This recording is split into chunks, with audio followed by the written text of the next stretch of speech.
มาดีทุกคนมาดีเด้อมึงสิ้นกันมึงสิ้นเจ็ดซอยจุเนาะสิ้นสดๆใหม่ๆเลยนี่อันนี้ใหม่ๆเลยเนาะไม่อันนี้ก็ไม่ครับสิ้นควายอันนี้จืดโอ้อันนี้สิ้นควายอันนี้สิ้นงัวสมองบ่มีอันนี้สิ้นควายสิ้นงัวงัวงัวมันเอาให้อายเลยนี่เห็ดซอยจุขักสุดเลยนี่ตัดนี่เด้อแนวนี้แกงซีนสดๆเลยใหม่ๆเลย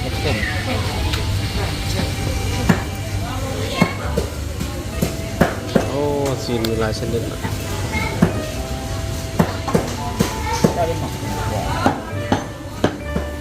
ด้านนี้ยังไหม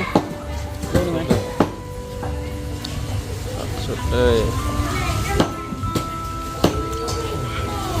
เขาตัดยังไงเลยอันนี้ก็นี่วะอันนี้ตัดเอา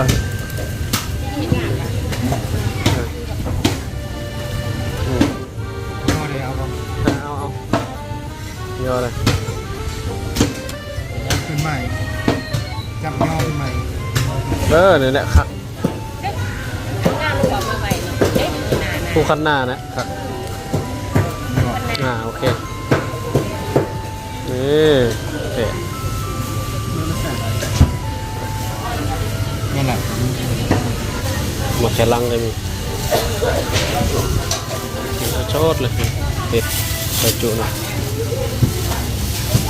เบิ่งน้ำปูได้แล้วนี่เห็ดใส่จุตักสุดเลยเนี่ยซื้อผักต่อเนาะทุกคนคักๆเลยสินี่ตับเด้อนี่นะตับโอ้ตับยอดนี่คักสุดเอาเศษใส่จุเนาะอันนี้ตับเด้อตับอันนี้เป็นคันหน้าใหญ่ๆเลยเนาะเอาเศษใส่จุคักเลยนี่เป็นซีนนี่ซีนสดๆทุกคนซีนสดๆเลยนี่ตรงนี้เขาซอยซีนเด้อนี่เบิ่งซีนใสๆเลยเนาะงามๆเลยซีนซอยจุโอ้คักหลายซีน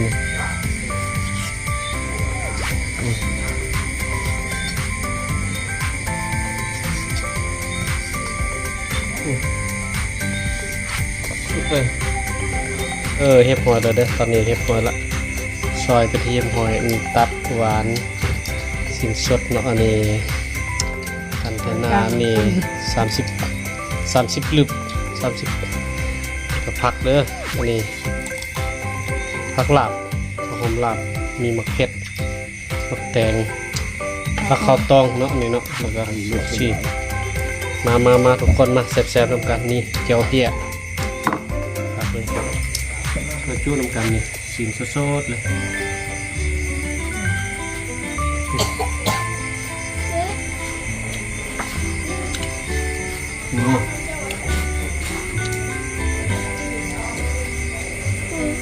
สดๆเลยเจียวเหี้ยเลยเจียวเหี้ยคักเลยนี่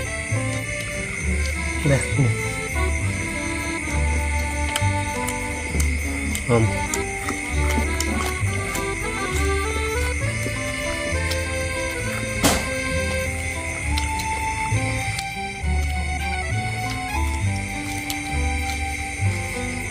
ผักสองตับต้ม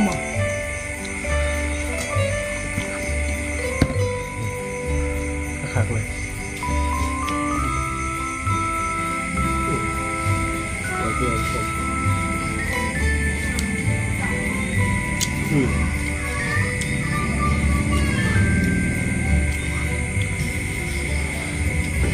เจียวเลย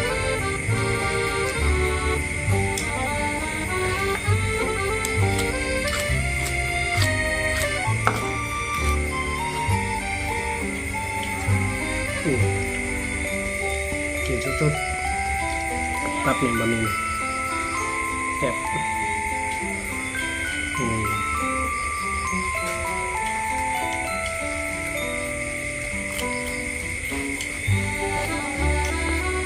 เริ่ม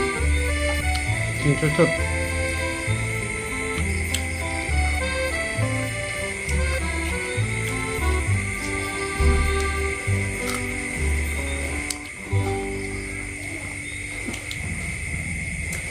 ทุกคนบ๊ายบาย